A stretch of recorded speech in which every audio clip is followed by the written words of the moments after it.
Okay. Hi, everyone. Hopefully, you're able to see us, whether in Zoom or in Facebook or on YouTube. So, welcome to our live 3-day online World Teachers' Day conference. My name is Dian Pulumahuni, and I work for the British Council in Indonesia. This year we have an exciting program of speakers from all around the world. And our theme this year is Global Voices, Future Focus. We have 12 sessions over the next 3 days on a range of topics in English language teaching. And you'll have the opportunity to hear from experts across the globe and take away lots of practical ideas for your classrooms.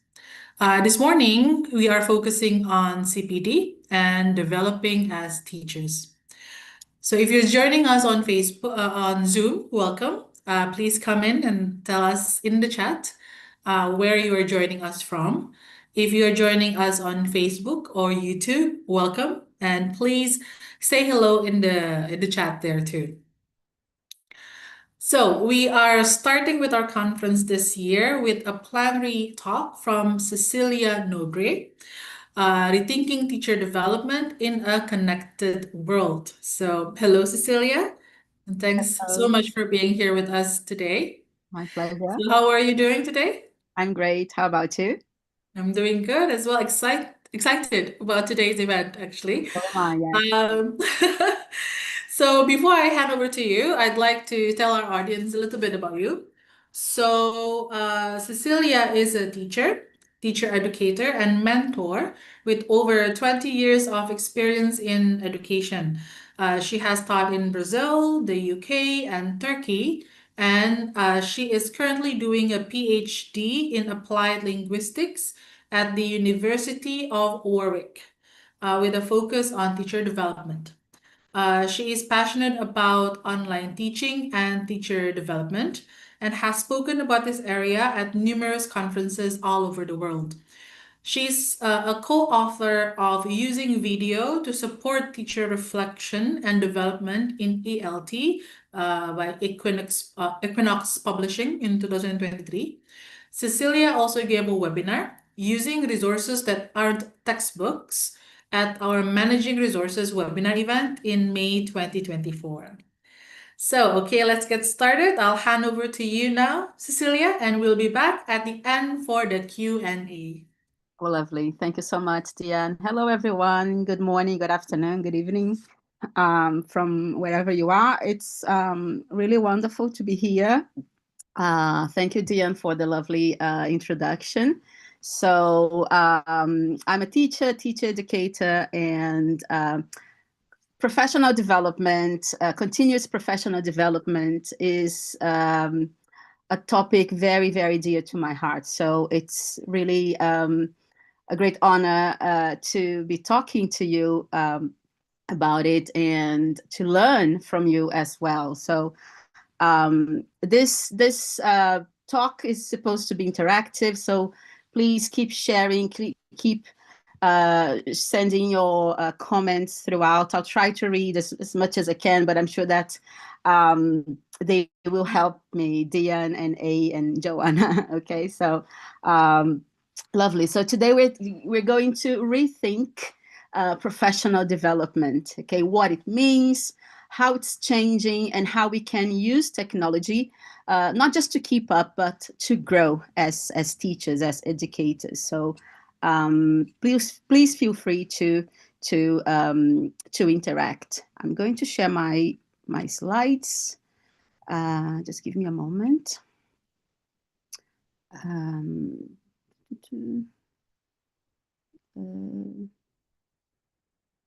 Share. Just give me a second, everyone. And tell us where you're from. I can see that I saw some of the comments, people from all over the world. I'm based in the UK. Anyone in the UK or around here? Where are you talking from?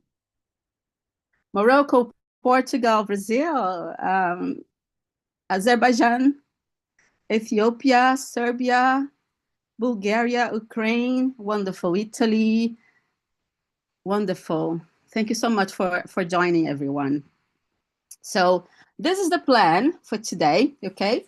We'll look at how CPD has changed over time from top down to bottom up.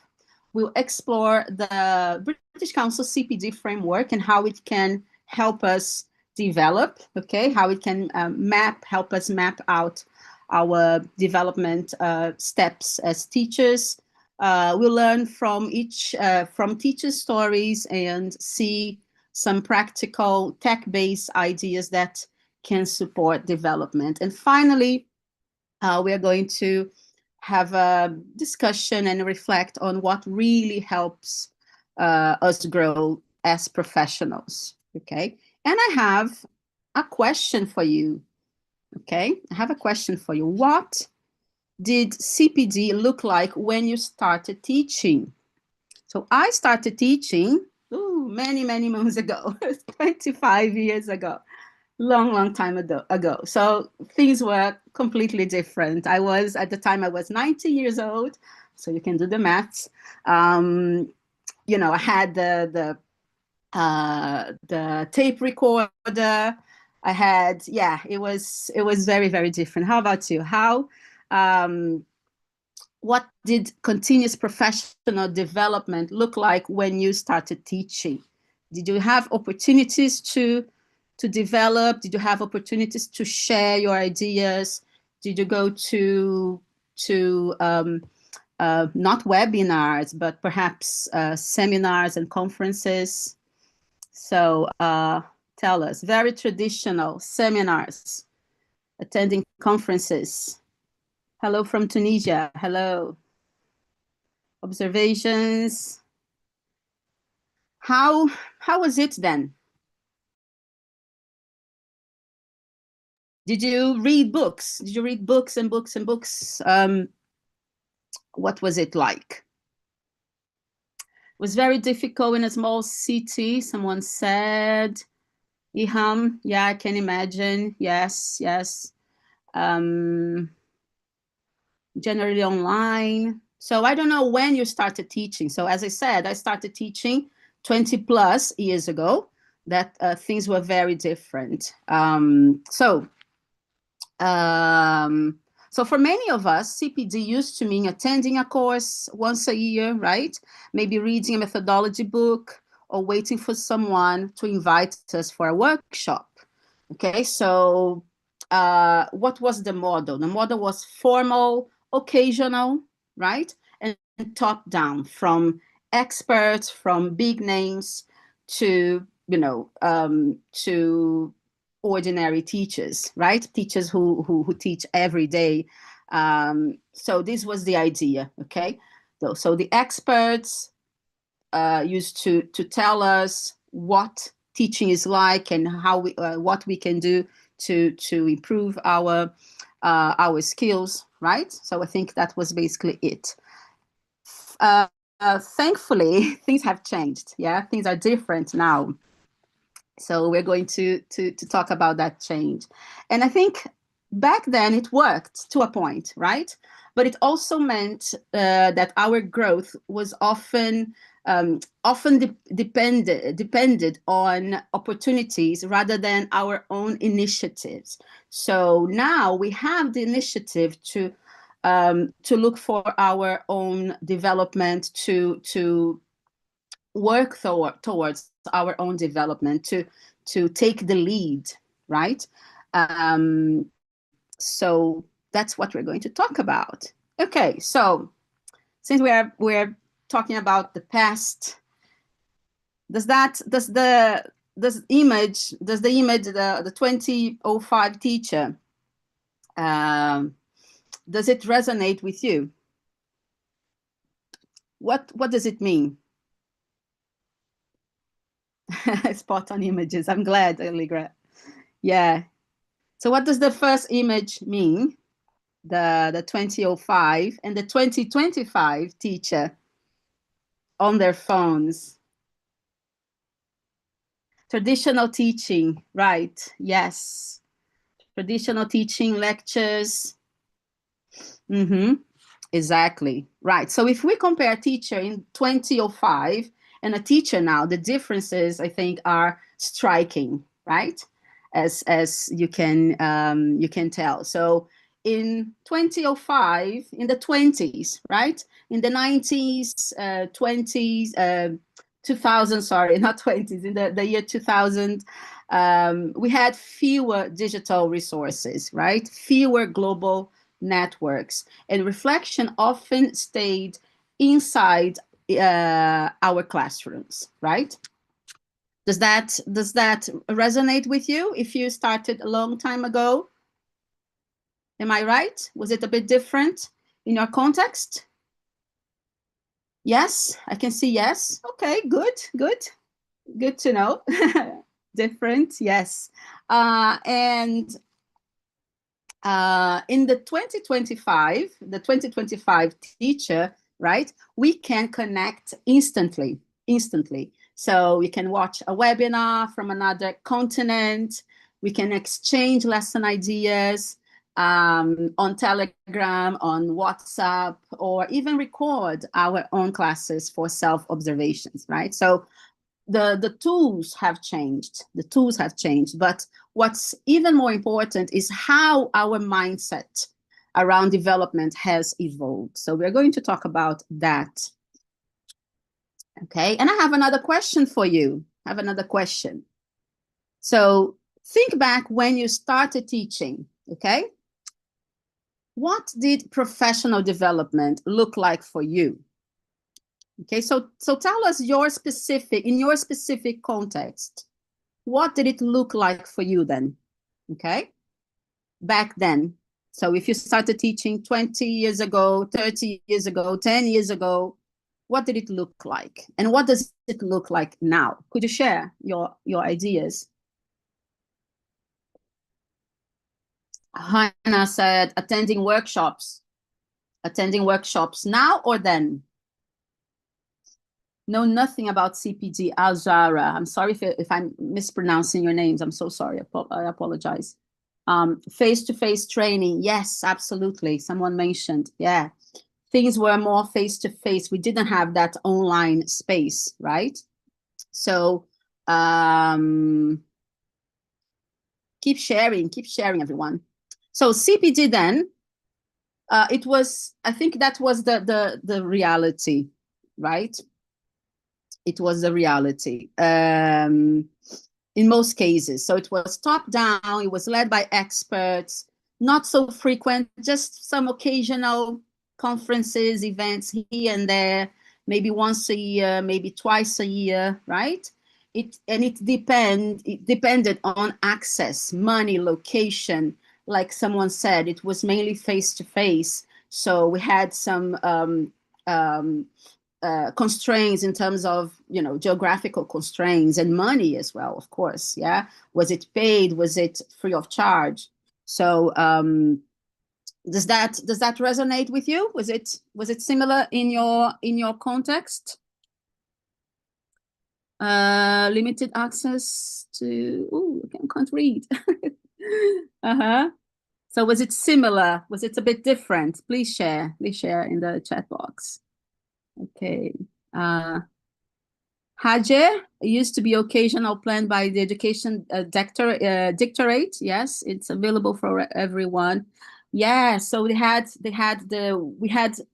experts, right? And I think back then teachers did not really engage in CPD, did not really plan, right, their own CPD. It was decided by the management and by officials. Excellent. Okay, and what about now? So now we can say that CPD is more bottom up, right? From, you know, we can decide. Yeah, we can decide. Teachers, we don't need someone else to tell me what to do and how I can grow, how I can develop. I can make the decisions myself. So it's also networked. We learn from peers, from communities, from social media, like we're doing it now, from online forums, and it's flexible. So we choose what fits our needs, our time, and our context, because CPD is different from person to person, right? So it should be flexible, and it's also self-directed. What does that mean? So we take ownership of our own growth. We take it. So it's our responsibility, and it's our, like I said before, it's our decision. Okay.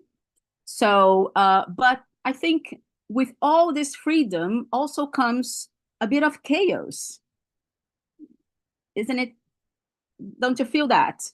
Don't you feel that? So, oh my God, what should I do? There's so many options, so many options. So sometimes it can be a bit chaotic. Yeah.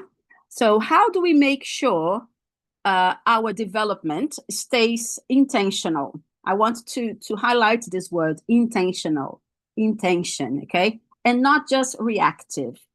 So we don't want to react. We want to plan our professional development in an intentional manner, right? And I think, yeah, so it brings this question: how can I get started? What should I do? What can I do? What are the options? So one idea is the British Council Framework for Teacher Growth. So this is from a paper, right, from this year. And I like this framework because, as you can see here, excuse me. So you can see that there are 11 areas of practice. For example, assessing learning, managing the lesson, planning lessons and courses. So there are 11 areas. And within those areas, there are different layers. There are different stages of development, from awareness to integration. As you can see here, it starts with the awareness, and then understanding, and then engagement, and then we apply, we integrate in our own practice. Okay. And I also, one of the reasons I like this framework is the fact that it's flexible. Okay. It's useful at any stage, whether you are a more experienced teacher, whether you've been teaching for 20 years, 20 plus years, or whether you have just started. So you can use this framework to guide you. Okay. The practices are interconnected, as you can see. Okay. Growth in one supports others. So they are not really standalone practices. They are interconnected. And it's also a practical tool to reflect, to set goals, and to plan our own development. So this is one idea, okay, or of a tool we can use to plan our development. Okay, so and I have another question here for you. Okay, if you had to choose one area, so let's go back to the framework. Okay, have a look. Maybe if you want to take a screenshot. So if you want question, if you had to choose one area where you'd like to grow next, okay, awareness, understanding, integration, engagement as well. Sorry, I skipped one, engagement. Which would it be and why? Okay, so type in the chat. There's no right or wrong answer. Okay, so just a moment to reflect. Which area would you like to grow, to develop next, and why? Engagement, integration. If you can write a brief justification, that will be amazing. Awareness because I can't read. Awareness because too many options make it hard to select. Muhammad, yes, I agree. So it's important to be aware of the options and what kind of purpose they serve, right? Thank you for sharing. So next one, we're going to have a look at some stories. Okay, so teacher stories. They are not real teachers, by the way. They are just imaginary teachers, but I hope that they can resonate with you. All right, so let's imagine a teacher. Maybe you are this teacher, okay? An early career teacher. They have just finished their initial teacher training course, okay? A local training course or a more traditional training course. So, so what kind of options, what kind of paths do you think this teacher can take to develop into a more experienced teacher, into a more, becoming more aware? So if you could type on the chat box. So think about, if you're not this teacher, try to put yourself into this position, okay? Early career, perhaps you have started, you have just started 1 year or 2 years into teaching. So what does this teacher, what might this teacher need in order to develop? Type on the chat box. Oh, I like someone mentioned journals, journaling, tutoring, reflecting on experiences. Jensen, thank you. Thank you, Jensen. Yes. Why not to try Coursera courses? I'm going to mention Coursera, Yelena. It's nice that you mention it. Yes. Integration, observation, Parisa mentioned. Okay. Professional development. Nurhan, online webinars, courses, attending conferences, workshops, read books and researches. Wonderful. Thank you. Work at a school, Rodion.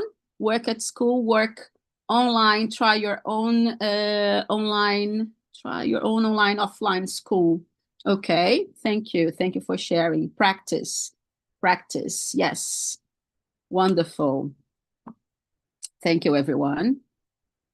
What about a mid-career teacher who works in a remote area? Okay, so this perhaps is a very different context from mine. So I'd love to hear from you. So a mid-career teacher, so perhaps this teacher has been teaching for 5, 6, 7 years. They work in a remote area. They don't have access to a lot of traditional CPD opportunities. What can this teacher do in order to develop? They're eager, okay? They're eager to develop, to learn, to grow. Attending online courses, good internet, well-prepared lesson, yes. What about sharing lesson plans or co-planning with a peer? How does that sound? Have you ever done that? Observing colleagues, yeah. They can do live observations, right? They don't need a camera or a phone. If they do live observations and take notes. Wonderful. Yes. Co-planning, creating group teachers, seminars within the area. Donna, thank you for sharing, Donna. That's a lovely idea. Yes, that's a wonderful idea. If you are this teacher, if you identify yourself as this teacher, I'd love to hear from you. What do you do in order to grow, to develop? Share with us.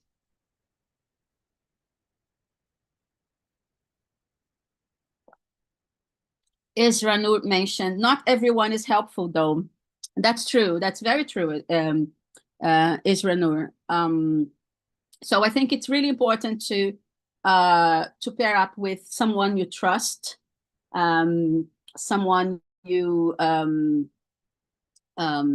yeah, I think trust is extremely important. Not just a teacher that is easier, you know, to have access to, but someone you trust, right? That's right. That's right. We call it a critical friend. Critical friend. Okay. Lovely. What about an experienced teacher? Okay, so let's say this teacher has 10 plus years of experience. They've taught in different contexts, different schools, different learners. They've taught exam preparation. They have taught children. They have taught teenagers. What about this teacher? What can they do?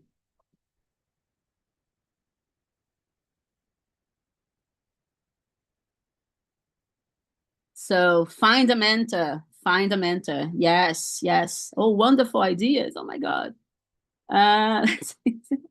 Reader, reflect on your teaching methods. Stay updated with education trends. Yes. Encourage creativity in the classroom. I like that. Build strong communication skills. Excellent. Maintain a positive attitude toward change. Oh, this is amazing. Thank you so much, Rita, for sharing. Yes, I think the attitude is really important, right? Because no matter how many years, no matter how long we've been teaching, I think there's always room to learn more, right? Learning, we never cease to learn. So I think this mindset is really, really important. Things are changing. Our learners are changing, right? So it is important to, like you said, Rita, maintain this positive attitude toward change, seeing change as something welcome, right?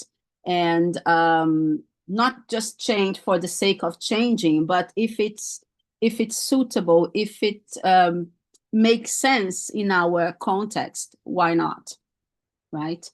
Thank you so much for sharing. All right, so so this is another question, another topic that I want to talk about: how to make technology work for your teaching. Okay, so we're going to explore that now. We're going to look at technology and how it can help us grow, not replace us, not to overwhelm us, but really to support our professional identity as teachers who think, who adapt, and who evolve. Okay, so I'm going to share some ideas from my context, from my research, but I'd love to hear yours. Okay, what you think about them. Okay, so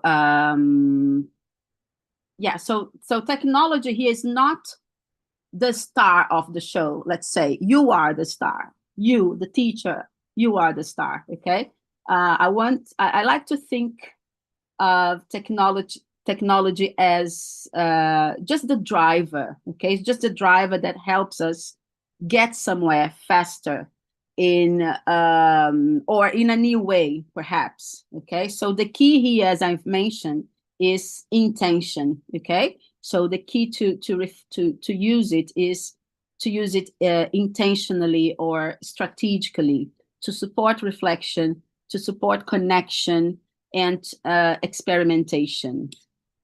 Yeah, so not just collect a bunch of resources and curate and never, experiment, never look at them again, but really to adapt. Okay, so what about this one? So I had to talk about video. I have co-written a book on video, so I had to bring that up. So one idea is, like some of you mentioned before, is to observe ourselves and observe other teachers through video, right? So, so recording ourselves teaching used to be rare in the past, right? Used to be rare. When I started, I never recorded myself. I would love to have done that. I would really, really love. Imagine the 19-year-old me teaching. Oh my God, it was a disaster. But I would love to be able to watch it. But now we have this this possibility of recording ourselves teaching, right?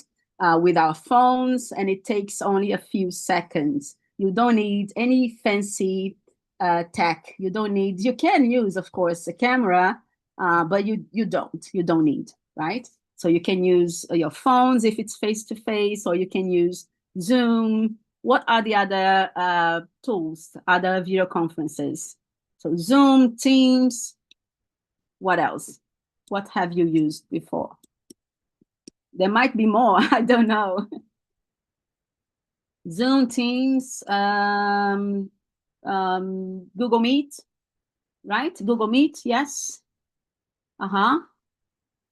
So I think these, yes, Telegram, WhatsApp, yes, WhatsApp, we can record. Can we record on WhatsApp? I'm not sure. Discord, yes, wonderful. Okay. So yeah, so we have many options to record ourselves, okay? But the goal here isn't to check how your hair looks or whether you spoke too fast, right? It's about noticing patterns, habits, and moments that we might miss if it's not recorded, okay? So you can propose that to a colleague.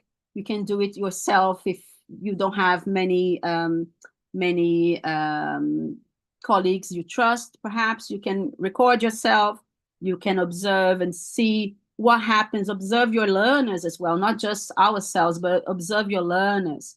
Okay, so it is a great tool. I can't recommend it enough. It's a great tool. And you don't need to record a full lesson, everyone. You don't need. You can record part of a lesson, some important, for example, micro teaching moments.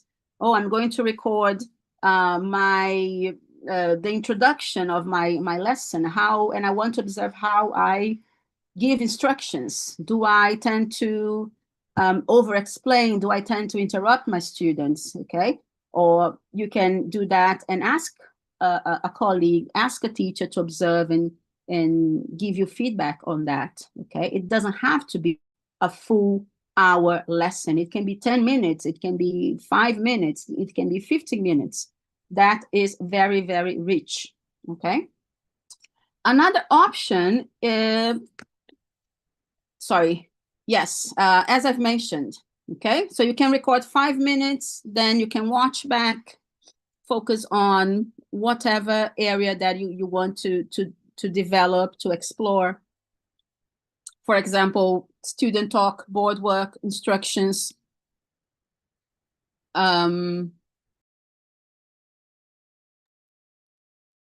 Okay. And I would recommend share a goal, okay, with that observation. What is your goal? Okay, one small feasible goal. For example, did I check instructions effectively? Did I make sure that my learners knew what they were supposed to do? Okay, something small. Have you ever done that? Have you ever done that? Yes. How often? How often you've done it? You can do that.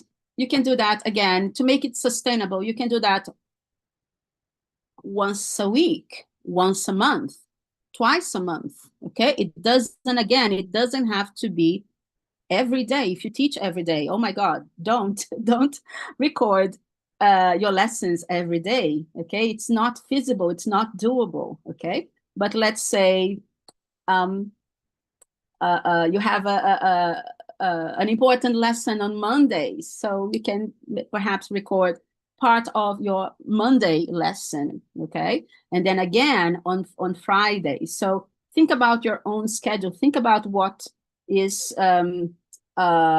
sustainable for you, right? Because you don't want it to be a burden, right? You don't want, we have so many things to do. We're super busy people.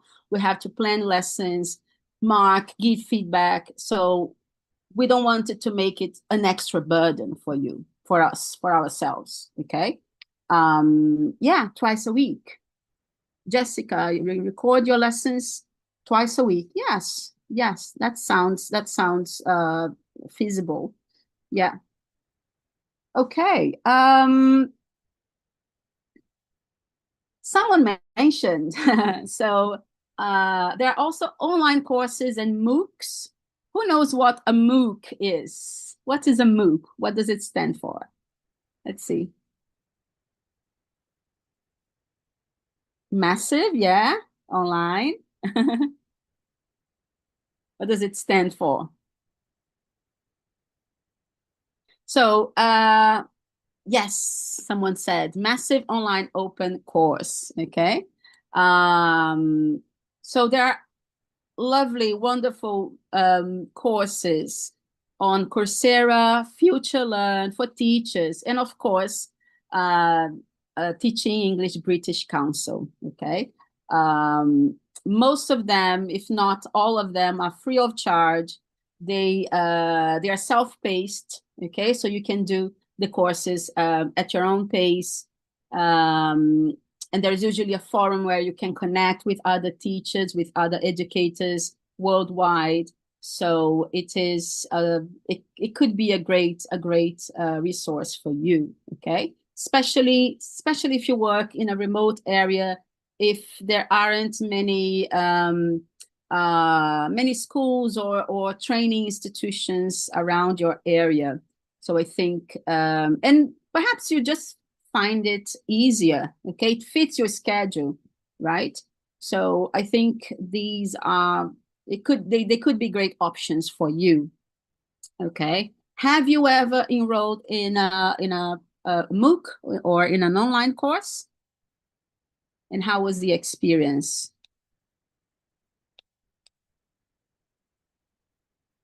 How was the experience? Yeah, and they usually run from 2 weeks to 4 weeks, sometimes a bit longer. So I think they can be really really interesting, and because they are short courses, you can fit in your own schedule, right? And again, you can choose different courses, different options, assessment, more courses on methodology, more courses on skills development. So they are really excellent. Okay, and if you have done a course through Coursera, Future Learn, or Teaching English British Council, and you recommend, please drop the name of the course, right? Drop the name of the course in the chat box. Okay, I can see some names here.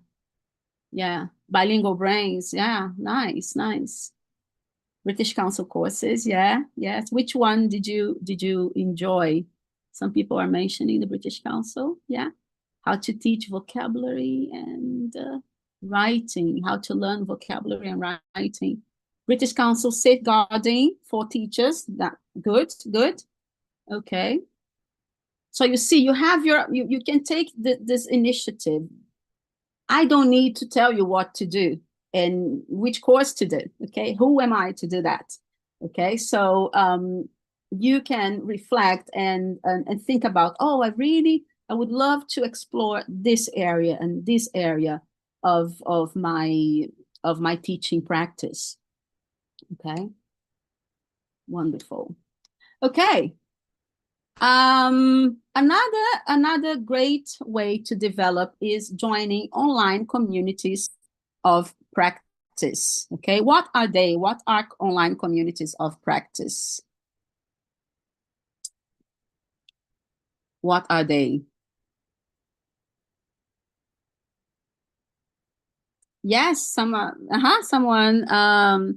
mentioned Teaching English Facebook page. Exactly. Yes. So they are online spaces where teachers share, they connect, they ask questions, right? There's no, oh, the expert. There might be moderators, but teachers really they really take the lead. Okay, they take the lead. Online forums, exactly. Oxford Teachers Club, wonderful. I didn't know this one. Yeah. Episoden, where is it? Where is it based? WeWit. Facebook groups, teachers groups, Telegram discussions, absolutely. Yes, yes. So for example, oops, sorry, let me go back. Yeah. Okay. So Facebook groups you've mentioned, LinkedIn as well. There are groups on LinkedIn, but also you can follow people on LinkedIn and they share posts, they share ideas, they share questions, they share reflections. Okay. You might know some WhatsApp group for teachers, Telegram group for teachers. Okay. I would recommend moderated groups. Okay. So you can avoid spamming. If you're part of the IATFO, so you can join the different SIGs or regional associations as well. Okay. So for example, a teacher in Nigeria. Okay. So if you're a teacher in Nigeria, a teacher in Argentina, all right, you can post a classroom dilemma. Okay. Whatever this dilemma is, you want to check with other teachers what they would do, how they would approach, and that dilemma. You might get 10 replies, different different opinions. Isn't it amazing? Isn't it amazing? Okay. And then you can ask follow-up questions, you can interact, and then you have this immediate problem solving moment, right? So I would also recommend you to choose communities where the dialogue is more predominant than downloads, because I know that some of these groups are basically sharing, sharing resources, which is great, but I think it's more enriching for us to have these dialogues with other teachers more than downloading materials. Okay. So again, if you have recommendations to give, please share them in the chat. Okay. You can also, another one is to engage in journals. Okay. And this is one idea here. So micro video journals, or you can do the written journals. Okay. What do you think of that? Record 3 to 5 minutes after class, or phone selfie, you're talking to yourself, or it can be just the audio, reflecting on one decision, or again, puzzle or dilemma. Okay, archive in a private folder or share if you feel comfortable. If you have your own little group, you can share in a small trusted WhatsApp or Telegram group that you have. Use a simple prompt each time. Okay, this is very, very important, everyone. Small steps. Okay, one thing I'd keep, for example, one thing I'd change to stay focused. And then you can revisit these recordings monthly to notice patterns in your teaching. Okay. Have you ever done that? You can do that as a video, or as audio, or if you prefer, just with brief notes. I think they can be very, very powerful, very powerful. Okay, another one is the digital growth maps. Is really to think of your development as a map. Okay, so for example, I'll give you 1 minute to read this this hypothetical situation. Okay, actually, I'm gonna read it for you. So imagine laying out your teaching journey on a digital canvas. Okay, so you can use tools like Miro, Padlet, or even Google Slides that can help you create a living map of the skills you want to build, the milestones you've reached, and the areas you're still exploring. I will give you an example. Okay, so every 3 months you revisit the map. Okay, moving notes, changing colors, adding reflections. Over time, you see how your focus shifts. Perhaps try task repetition becomes students now repeat 30% more. Okay, so some teachers invite a colleague to comment on their maps, turning them into shared spaces of accountability. So by the end of the year, you have a before and after snapshot of your growth. Okay, let me give you an example. Okay, so let's say Maria, our teacher Maria. Okay, so she might want to start with, I want to improve my instructions. I want to learn more about online tools. I want to make feedback more personal. Okay, so every 3 months, she maps out her development. Excuse me. So you can color code your map. Okay, so your green are the strengths, for example. The yellow, still in progress. Red, needs attention. Okay, in the beginning. So you can create this before and after snapshot. Okay, save your map at the end of the year. Sorry, at the start of the year, and then compare it with the updated one in December. And you might want to invite a peer to comment. What do you think about this map? Is it interesting? Would you like to try? Is it feasible? You can also collate some pictures as well. What do you think?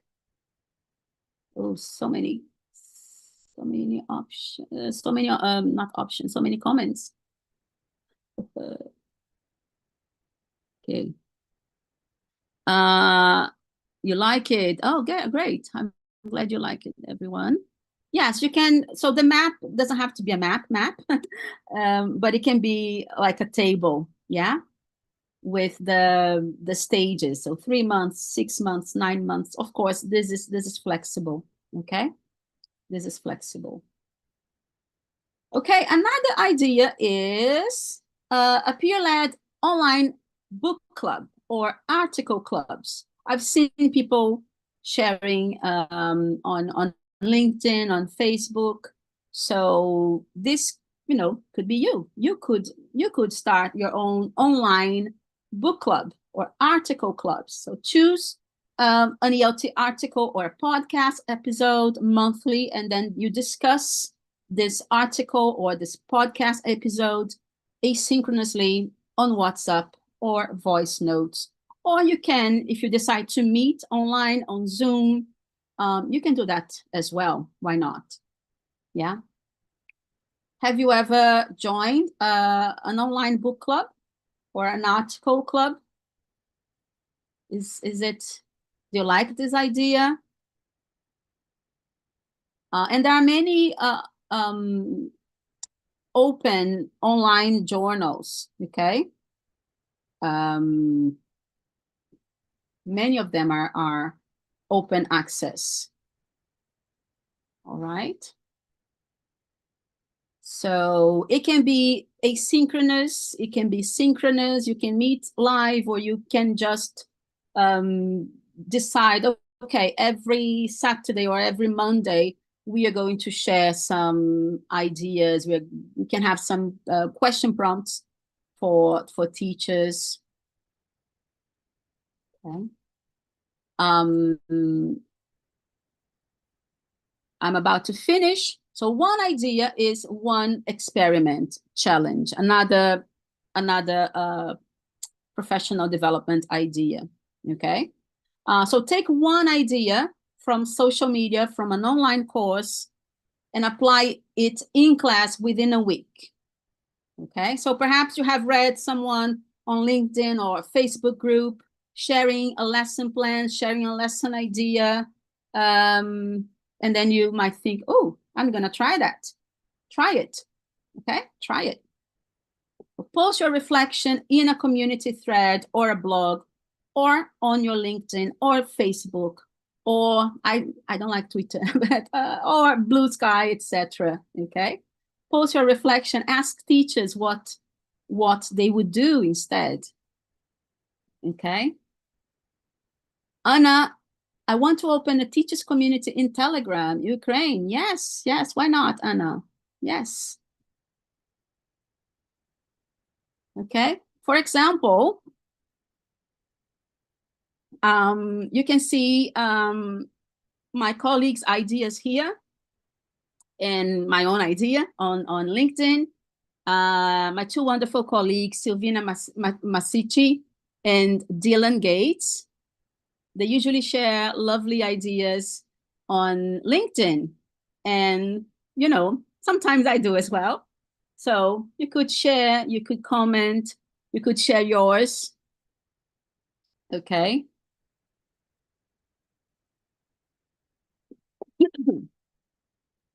Thank you, Rodion, for sharing the link. And another idea is to use webinars. So webinars, there are many webinars online. This is just an example from the British Council. So you can watch past webinars, but I think it's really important not just to watch, but try to apply some ideas, try to reflect and take notes, and you know, what's your takeaway? What's your takeaway from a given webinar? Okay. And very quickly, I want to share some other ideas. Okay, hashtag CPD. You can create, typo. You can curate, your own learning on Facebook, LinkedIn, Blue Sky, whatever, and follow 2 or 3 hashtags. Okay, for example, these are just examples. Okay, ELT, Dogme ELT, ELT chat, and keep these ideas, you know, things that you find. You know, you can collate these ideas either on Notion or Google Keep or just a simple Google Doc. Why not? Okay. So you will filter the noise and curate your own content streams. Yeah. In the past, I used to bookmark on what's the name? It was Delicious. I think it's it doesn't exist anymore. So you can create your own resources. You can also do your own CPD playlists. Okay, so create a playlist of CPD materials. Could be podcasts, YouTube channels, blogs. Okay, and share them in your teaching community. So if you decide to do on YouTube, you can use the save to playlist. Yeah, you know that you can make your own playlists, right? So you can create your own channel and keep the videos that you find interesting and save to your own playlist. All right, so that's another idea. Some people mentioned mentoring. Yes, digital mentoring circles. Okay, you can create small online groups across countries. I would suggest them to be small, okay, 3 to 5 teachers, and meet monthly on Zoom or another video conference tool to discuss one shared theme. For example, dealing with silence using L1, managing hybrid classes. And I'm about to finish. So I just want to highlight that there's a typo here. So what really makes us grow, okay? It's not the tool, it's the pedagogy, all right? So I would say, I would tell you to stay curious, ask why, not just how, engage in dialogue, take small, regular steps, share and mentor others, okay? And to finish, if you want to share one small step you could take this week, maybe next week, to grow as a teacher, something realistic, not idealistic, okay? Share in the chat. And thank you very much, everyone. Sorry, I had to rush through the end. Okay, so thank you so much, Cecilia, for the insights and for the information shared. I think you have shared about the changes in CPD and also how to use technology for CPD, some CPD framework, and also you give challenge to teachers on how to improve themselves in the short term and also long term. Yeah. So there are so many comments, so engaging. We have so many questions in Zoom and also in other platforms, but unfortunately, we may not be able to address them all. So I would like to just ask a couple of questions that we received, and the first one that here is relating to maybe like peer support. Because Yes. there's this one question from Aulution. I hope I pronounced your name correctly. If not, apologies.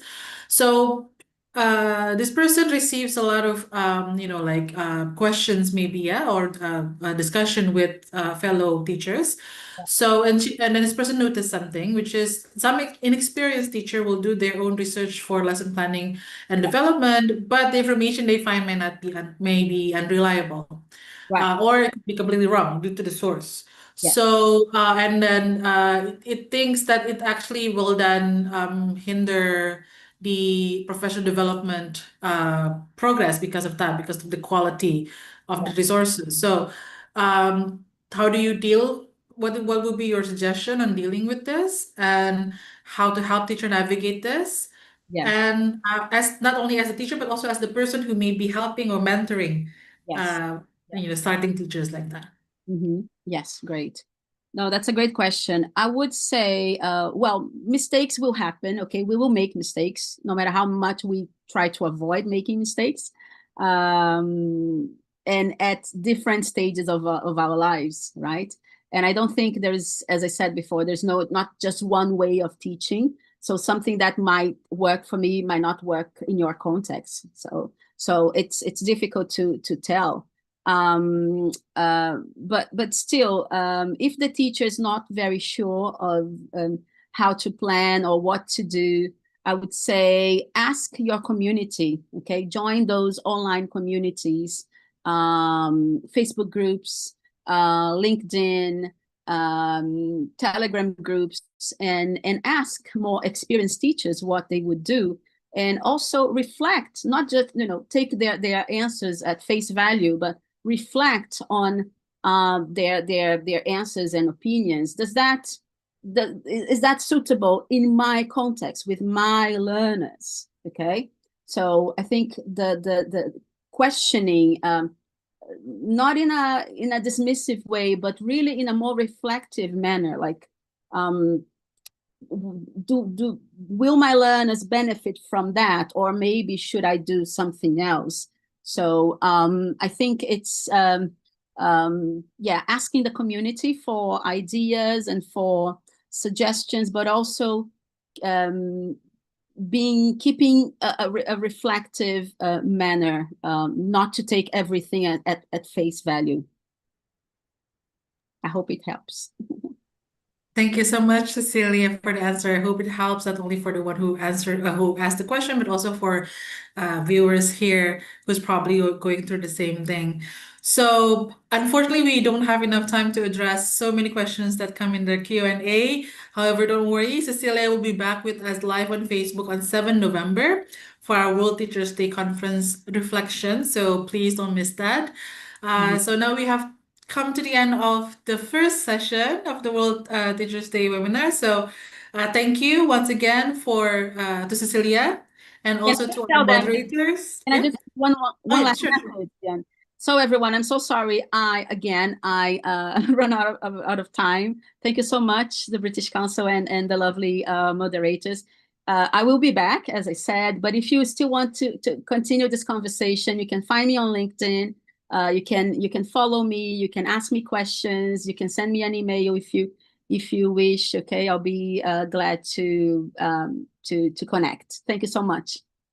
Thank you very much, Cecilia, and thank you for sharing. So thank you again also to our moderators who are behind the scenes. So we have E and Joe from British Council on Zoom, and also Naomi and Lou from British Council on Facebook. So thank you very much, everyone, for attending. We'll be back in 15 minutes for our next session, which is all about reflective practice with Ernestine Loom Chi. So we look forward to seeing you in the next 15 minutes.